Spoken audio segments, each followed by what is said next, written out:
जहाँ डाल डाल पर सोने की चिड़िया करती है बसेरा, वो भारत देश है मेरा, वो भारत देश है मेरा। जहाँ डाल डाल पर सोने की। हेलो देशवासियों, मैं प्रवीण पटेल भारती, अखिल भारतीय परिवार पार्टी गुजरात राजकोट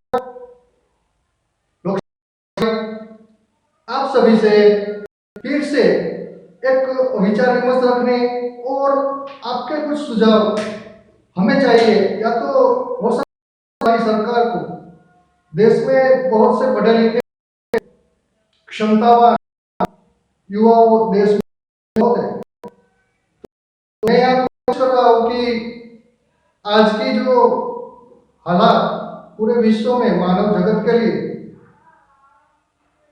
जो एक समझो कि तीसरे विश्व युद्ध की ओर मानव जगत आगे बढ़ रहा है, उसके लिए मेरे मन में कुछ उलझने हैं। मैं चाहता हूं कि मेरे विचार विमर्श के साथ आपके विचार विमर्श क्या है या तो आपका सुझाव क्या है वो मैं बताइए।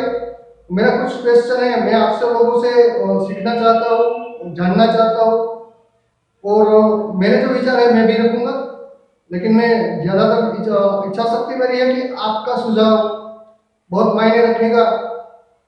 और हो सकता है कि मानव जगत का कल्याण भी आप एक छोटे से शब्द या वाक्य से हो जाए। तो इसके लिए आगे बढ़ते हैं सभी देशवासियों।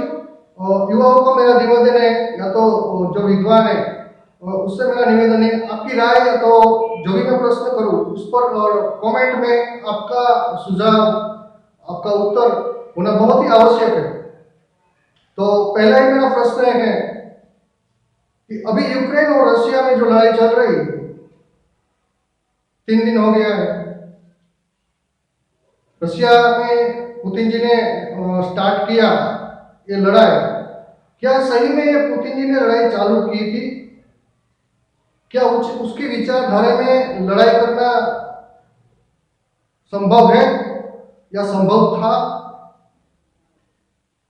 मेरे विचार से यह संभव नहीं था। ये बीज रोपा गया, ये मेरा मानना है। तो मैं चाहता हूं कि आप भी इस पर उत्तर कमेंट में लिखें।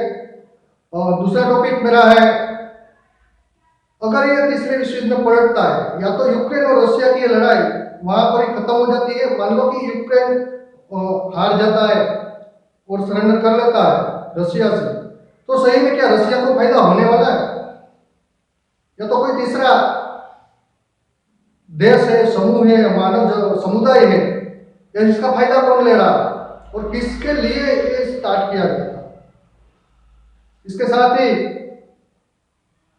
मेरा इस प्रश्न पर मेरा खुद का विचार या तो मेरा खुद का वो ये है कि सभी मानव जगत के कल्याण के लिए क्या तीसरा युद्ध होना चाहिए या नहीं होना चाहिए? मानव हानि होना ये युद्ध में हो रहा है, होता रहा है, तो होता रहेगा, लेकिन अभी का जो माहौल है उसमें ये रोकना चाहिए या आगे बढ़ना चाहिए? क्या अपनी सीमांकनों को पार करते हुए रशिया को क्या हासिल होगा युद्ध करने से? और हमारे लिए सबसे अहम मुद्दा वो है, भारत को इस युद्ध से या तो तीसरा विश्व युद्ध हो जाए तो भारत को मुनाफा या नुकसान कितनी हद तक मिलेगा? दोनों तरफ अपना सुझाव, उत्तर या अपनी राय कमेंट्स में अवश्य लिखें। और मेरा इस प्रश्न पर खुद का विचार है कि भारत में आज तक इतिहास में हमें देखा जाए तो किसी भी देश ने जब जब लड़ाई की थी या तो लड़ाई होती रहती है, तो आज तक में ऐसा रहा है कि भारत ने हमेशा तटस्थता की भूमिका निभाई थी। तो यहाँ प्रश्न यह खड़ा होता है, आज जो सत्ता में लोग हैं वो क्या यह तटस्थता निभा पाएंगे? क्या उसकी विचारधारा ये काम करने को उसका माइंडसेट करेगी? बहुत ही अहम मुद्दा है। और लास्ट नाइट का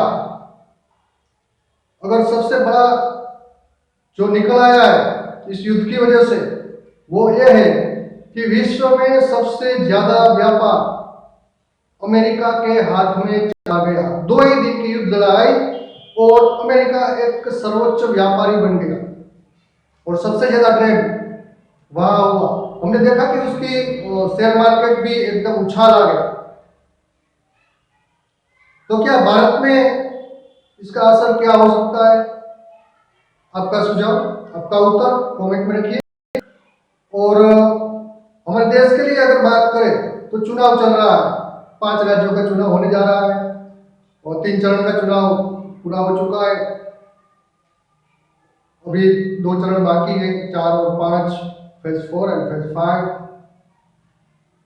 हम देख रहे हैं कि सत्ताधारी लोग अपनी तानाशाहियों की वजह से बुरी तरह गांव में, तहसीलों में प्रचार करने जा रहे सेवकों को बहुत ही दिक्कत आ रही है। गांव में घुसने नहीं दिया जा रहा है, तहसीलों में से, उसके सभाओं में से मनुष्यों के अलावा प्राणियों को भेजा जा रहा है।